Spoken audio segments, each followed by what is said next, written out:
嗱，我哋聽李家超副局長頭先嗰個簡單嘅嗰個説明咧，就發覺佢似差人多過似局長啦。我想講有幾樣嘢嘅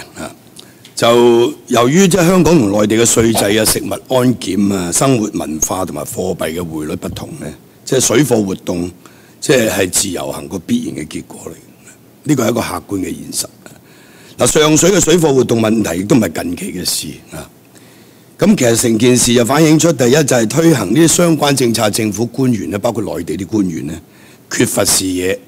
政策出台之前咧，係冇就呢個政策嘅中長期影響咧，就進行仔細嘅評估啊，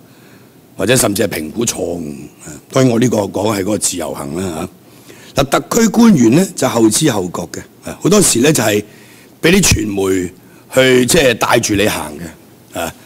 或者最近有啲社運人士好關心呢個上水嘅水貨活動猖獗，造成對呢個即係當地居民啊或者嗰啲出入嘅旅客嘅不便，咁就政府就表示關注，係嘛？搞到即係個民望超低嘅行政長官咧都要親臨視察，係咪？即係話你好簡單，你係後知後覺。嗱，到咗今時今日咧，你而家提出呢啲咁嘅方法咧，都冇根本去解決到問題嘅，係嘛？咁啊，政務司司長即係所公布嘅嗰所謂打擊水貨活動嘅措施咧，好多同水貨活動無關，係咪？即係我哋好清楚，即係睇到咧，即係呢個所謂水貨問題啊，所衍生嘅其他嗰啲相關問題咧，佢即係只會愈演愈烈，啊，唔會因為你而家嘅所謂打擊水貨活動措施有任何改變。嗱，第一，進出口條例就並不禁止旅客攜帶水貨。頭先即係局長都講過啦，唔犯法嘅水貨係咪？即係除咗啲違禁品啊、受管制物品之外咧，如果水貨客係本地居民，只要佢唔違反其他法例咧，即係你係一個所謂佢係一個合法嘅商業活動嚟嘅，受到法律嘅保障添啊！嗱，由於過境旅客嗰個逗留條件嘅限制，佢唔可以從事商業活動，包括購買同埋攜帶水貨出境。咁只要採購時香港水貨喺國內仍有市場咧，水貨嘅活動係唔會停止嘅，而水貨活動咧就慢慢會由本地嘅居民去繼承。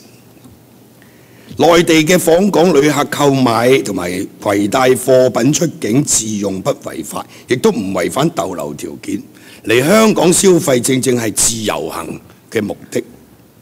要分辨水貨客同訪港旅客呢係唔容易嘅，所以道高一尺魔高一丈。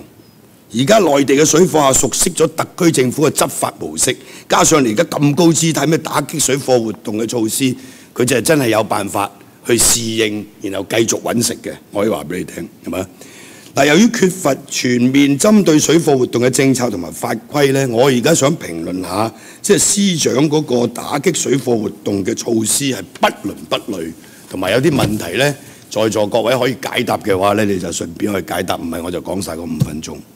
喺文件第2段裏邊咧，就提到從源頭打擊水貨活動。嗱，由於本地居民從事水貨活動屬於合法嘅活動，政府有咩理據去打擊水貨活動嘅源頭咧？請問？以奶粉為例，本港嘅藥房供應嘅奶粉俾本地水貨客或者售賣奶粉俾內地嘅訪港旅客有何不妥呢？點解佢哋可以成為打擊水貨活動對象之一呢？藥房又點樣分辨邊一個顧客係水貨客呢？嗱，其實好多都可能知道嘅嚇，咁但係喺理論上佢好難去分辨噶嘛，係咪嚟買嘢係咪？文件第5段就提到即係。嗰一個名為風沙嘅大規模掃蕩行動之中，拘捕咗372個水貨客，其中有331個未被起訴人士已被遣返內地。嗱，我就非常關注咁大比例被拘捕嘅人士未被檢控便遭遣返，你可唔可以解釋個有關嘅檢控政策呢？呢個問題我希望你可以答嘅，同埋呢個檢控政策係原定於何時？係咪同目前打擊水貨活動嘅政策係一致呢？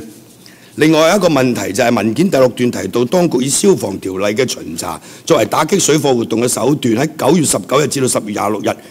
發出6張消除火警危險通知書同埋3封警告信。我哋唔反對當局加強消防巡查，但係呢個即係以打擊水貨活動為手段，就有啲名不正言不順。好，即係我希望一陣間有時間喺回應其他議員嘅問題嘅時候，順便答。佢哋都未有時間俾到佢回應啦。